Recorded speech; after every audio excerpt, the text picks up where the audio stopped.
এক মন্ত্রী ছিল, সে সবসময় শুধু বলে যে আল্লাহ যা করে ভালোর জন্যই করে। তো একবার রাজামশাইয়ের একটা আঙ্গুল কেটে গেল, কোন একটা কাজ করতে গিয়ে আঙ্গুলটা কেটে গেল।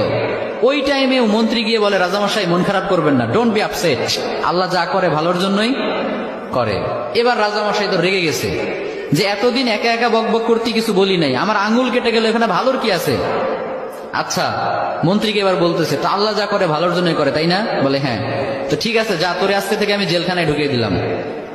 আল্লাহ যা করে ভালোর জন্যই করে, তার মানে জেলে যাওয়াটাও তোর জন্য ভালো। ঠিক আছে, যা, তোর মন্ত্রিত্বও কেড়ে নিলাম, জেলখানায় ঢুকিয়ে দিলাম। মন্ত্রী এবারও বলে, সমস্যা নাই, আল্লাহ যা করে ভালোর জন্যই করে।